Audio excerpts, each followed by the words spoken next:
Em Vitória para a oposição, o Congresso mantém veto de Bolsonaro sobre... Na verdade, isso é bem importante, que fala sobre o veto das fake news, né? Enfim, fiquem à vontade, a gente vai vendo o que vai dar.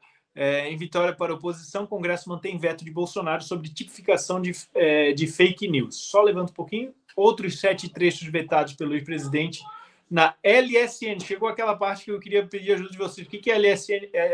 LSN? Lei de Segurança Nacional. Lei de Segurança Nacional, como eu já sabia. Ex-presidente na Lei de Segurança Nacional também foram mantidos. Eu vou começar esse comentário com Cláudio Caivano. Pois é, essa LSN, né, a Lei de Segurança Nacional, ela substitui a 7170. Ela foi editada em 2021, é a 14197, é a mesma lei que embasou as condenações por até 17 anos, vejam só, né, nos casos dos patriotas. Fazer só um comentário aqui, eu faço sempre com todo cuidado, e apesar desse todo cuidado, depois da audiência pública que eu participei lá na Câmara dos Deputados, tomei o mesmo cuidado, não falando por mim, falando através de filósofos, de pensadores, de juristas como Rui Barbosa. No dia seguinte, eu acordei com 6 intimações dos meus processos. É absolutamente casuístico, nada, é só uma coincidência, como tudo que é coincidência no Brasil. Pois bem, esse embasamento, né, 359L, 359M, você tem ali o 359L, por exemplo, com pena máxima de 12 anos e o 359M com pena máxima de 8 anos. Só que ambos são crimes tentados. E crimes tentados, ou seja, onde se exija o resultado, eles têm que ser diminuídos de 2/3 se não tiver, ou seja, o resultado não tiver sido efetivado. Não é o que a gente vê nessas condenações. Esse é o único comentário que eu vou fazer. Vamos voltar para a matéria. A questão das fake news. Bom, primeiro que não poderia existir um crime dessa natureza, porque o artigo 13 da Constituição Federal diz que a língua pátria é o português. Então, quando muitos eles tentassem fazer uma lei nesse sentido, tinha que ser lei da mentira, lei da mordaça, lei do que eles quiserem, muito menos fake news. É uma palavra aí, é um termo anglófono, né? Aí a gente não pode utilizar isso aqui como matéria muito menos de matéria constitucional e de matéria legislativa. Para mim, é um ganho do legislativo, né? O Congresso está demonstrando a sua força, foram 4 vitórias num único dia, e eu vou além. Tudo bem, eu respeito quem pense o contrário, pode pensar, não tem problema algum, a gente defende a liberdade. Agora a gente precisa entender os fatos, entender as sinalizações que o Congresso está dando ao atual governo. Olha, está muito próximo de 342 votos. Então está na hora de você tomar um certo cuidado se você quiser continuar e quiser terminar esse mandato. Essa é a primeira sinalização desse Congresso. A segunda é para o próprio, aí para as pessoas, talvez eu jogue um pouco de água no chope de vocês, porque vocês devem estar contando com isso, né? Contando que o STF intervenha mais uma vez para desestabilizar as estruturas organizacionais do Brasil. Ele já não dá para você desestabilizar o que já não tem estabilidade há muito tempo, né? Não dá para você comprometer estruturas que já foram, né, que caíram, como a gente que costuma dizer, o Diogo também diz isso. Então não tem como você desestruturar. Vai acontecer? Muito provavelmente sim. Eles vão sinalizar, eles vão esbravejar, mas não farão nada, porque eles também temem um Congresso. Isso precisa ficar claro, apesar do foro privilegiado, apesar de uma série de coisas, apesar de processos que tramitam lá, as pessoas já não temem tanto quanto no começo. Isso é a tendência de tudo. Uma hora vai acabar, tudo vai sempre caminhar para o final, até uma piscina cheia, ela vai acabar vazia. Então é isso que as pessoas têm que começar a entender. O Congresso está mostrando a sua força, e de forma calada, sem fazer muito alarde, foram lá e fizeram o que tinha que fazer. E o último dado aí para passar para os colegas. Quem governou tudo isso, e usei o termo certo, não pensem que eu errei ao usar esse termo, quem governou e tornou tudo isso possível, chama-se Jair Messias Bolsonaro. Durmam com esse barulho. Até mais. Obrigado, Caivano. Passo o próximo comentário para o Diogo Forjas. Eu vou seguir na mesma linha do Caivano. Eu só acho que o Congresso vem perdendo ferramentas e espaço para contextualizar o que eu vou dizer agora já há bastante tempo. Então, e acho que talvez essa seja a parte mais importante do que eu tenho para dizer sobre isso. Eu já falei aqui em todos os lugares em que eu tenho oportunidade, eu reforço esse ponto. O PT vem se preparando para desarticular o Congresso Nacional, que teria um efeito similar a fechá-lo. Quem opera a fisiologia política são os presidentes de partido e as lideranças dentro da Câmara e do Senado. E eles vêm inaugurando uma robusta caixa de ferramentas à revelia do direito prévia para perseguir esses indivíduos. Vem usando o que eles rotulam de extrema-direita como molde, porque todo extremismo, todo grupo rotulado nessa categoria é menos civil, menos humano. Há uma descivilização, desumanização do grupo que cria uma certa aceitação tácita à violação dos seus direitos. O problema é que quando se viola o direito dessas pessoas, e não há esse qualificador legal, extrema-direita ou o bolsonarismo, na lei não existe esse qualificador. Quando você permite que se distorça, se viole ou se crie leis contra esses grupos, você criou uma ferramenta capaz de atingir todos os demais. Então é muito confortável para o regime construir as ferramentas contra quem há aceitação prévia para depois estendê-la aos demais. E isso está em curso largamente. O ano passado inteiro o governo encharcou, inundou o Congresso Nacional com emendas.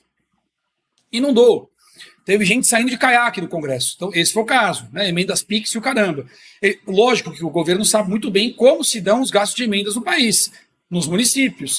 E este ano, inúmeras investigações têm se desdobrado nos municípios e na esfera federal. O Flávio Dino cobrou tanto o executivo, para dizer que pediu, quanto o legislativo sobre as emendas. Um dos ministros do Lula, do União Brasil, partido de centro-direita, MBL, centro-esquerda, PSOL-Kid, sei lá, como queira, e União Brasil, do União Brasil, é investigado na Polícia Federal pelo gasto das emendas. O assunto central passou a ser as emendas, inclusive em solicitação do próprio presidente da República, o Lula. Então, há uma movimentação intensa nesse sentido desde o ano passado, ganhou volume nesse ano, e ontem a Natuza Neri, da Rede Globo, fazendo a sua análise, se é que dá para a gente chamar assim, na prática colocou tudo que não é esquerda no rótulo de antidemocrático, para falar desse veto aí, que está na pauta. Ela disse que foram 327 votos, que, portanto, não é só a extrema-direita,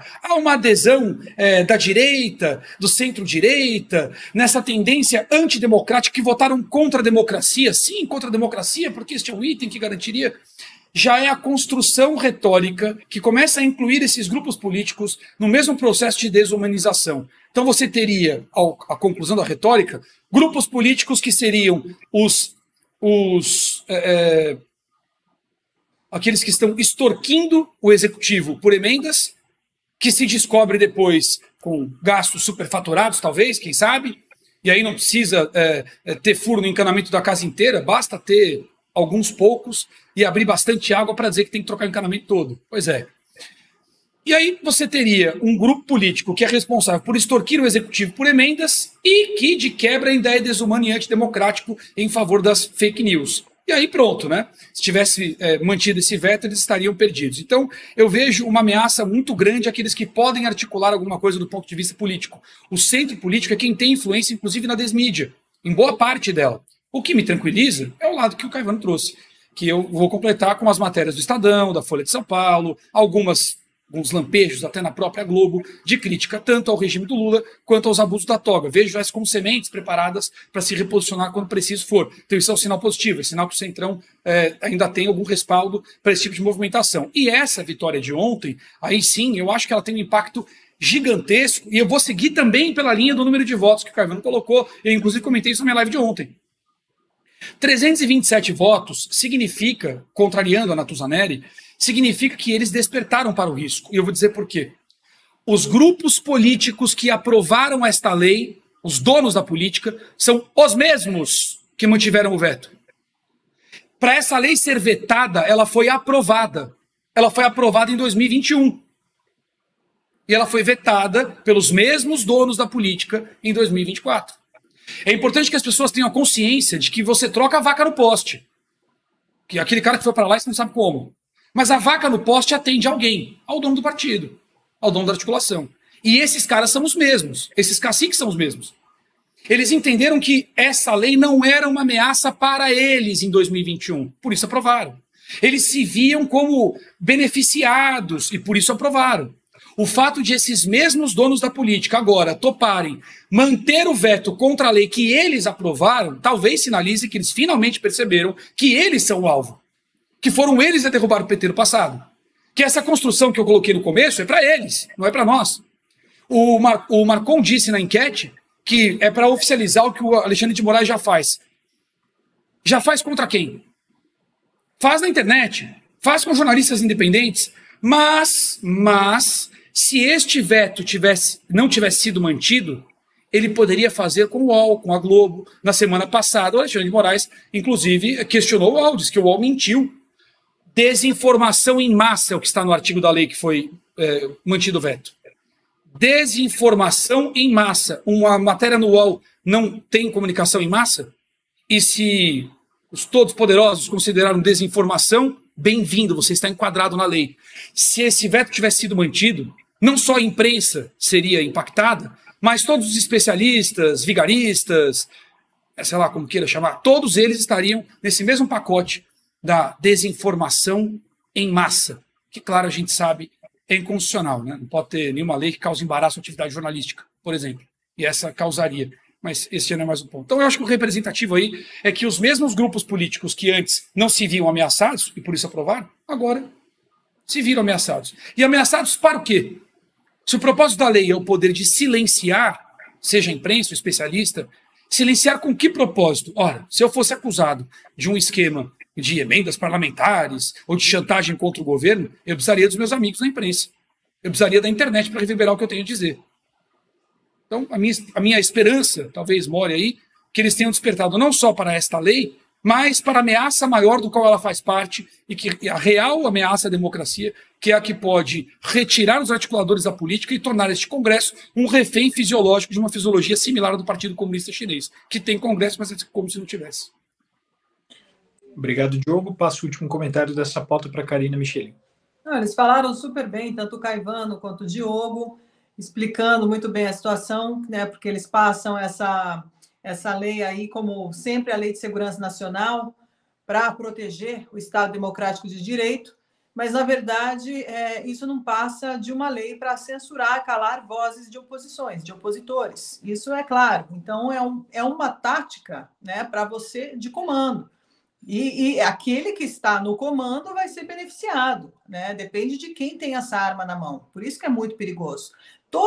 Em todos os sentidos, depende de quem tem essas armas na mão, né, esses dispositivos, para usar ou para o bem ou para o mal. Só que aqui a gente está assistindo uma onda de perseguições enorme que já vem acontecendo há anos. E pessoas estão na cadeia por causa disso. Agora, imagine você, qualquer coisa que você escreva, você pegar 5 anos de prisão, porque eles podem declarar que isso daí que você escreveu é fake news. E mesmo que você prove que aquilo não é uma fake news, como sempre aconteceu, até durante a pandemia, que a gente sabe muito bem, que a minha cara está lá estampada nos checadores de fato, desde o início, desde 2021, e aí você traz a verdade, você traz a informação, e eles não estão preocupados com a informação em si, com os fatos em si que estão ali dentro, mas eles estão preocupados com o mensageiro. Quem é o mensageiro? Quem é esse que está mandando? Né? Essa pessoa está alinhada com a nossa ideologia, está alinhado ao nosso time, né? Aí, se a pessoa não é aliado em nenhum desse time, aí eles começam a perseguição, calar vozes e tudo mais. E isso piora ainda mais se eles percebem que eles não possuem nenhum controle sobre essa pessoa. Se essa pessoa é realmente, de fato, independente, não tem compromisso, ligação econômica com ninguém, que não é paga por ninguém, que não é pago por instituições, por organizações, por associações, por tudo isso que a esquerda funciona, porque eles são financiados sempre por pessoas, né? Por grupos, instituições, associações.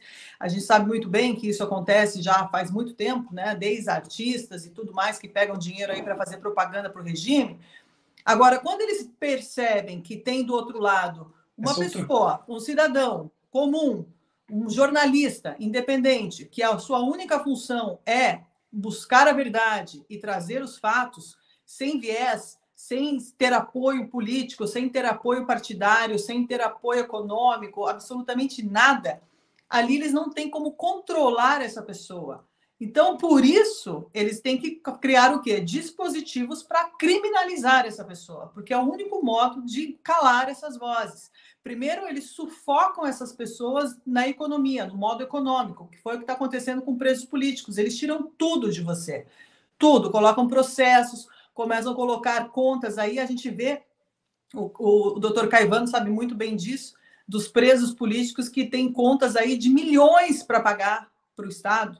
É algo inacreditável. Pessoas que não têm patrimônio para isso, eles cobram multas milionárias. Para quê? Para sufocar essas pessoas economicamente, para ir matando elas pouco a pouco. E é isso que eles fazem. Agora, obviamente, está claro que depois da PL 2630, que foi tão discutida no Brasil, que todo mundo se colocou contra essa lei, essa PL.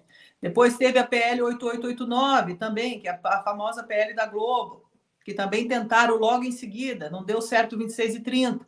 Vamos partir para 8889. Agora o veto 46. Eles não se cansam de buscar dispositivos para calar de forma legítima a população, as pessoas que trazem de fato a informação. E quando eu já dizia aqui há muito tempo que essas pessoas da grande mídia, elas jamais ficariam isentas, e ninguém ficará isento a esse regime. Esse regime ele vai buscar todos. Primeiro morre aqueles que estão na trincheira, que são oposições claras, definidas dessa ideologia nefasta. Então, eles são os primeiros a serem perseguidos politicamente. Depois, começam a vir os veículos de comunicação, que são aqueles que dão a notícia e a mensagem. A gente pode observar que a Gleisi Hoffmann e todo o PT está todo o tempo atacando o Estadão, né? Atacando a Folha de São Paulo, porque eles trazem artigos que questionam, que trazem fatos questionáveis, que não colocam eles em uma situação confortável. Muito pelo contrário,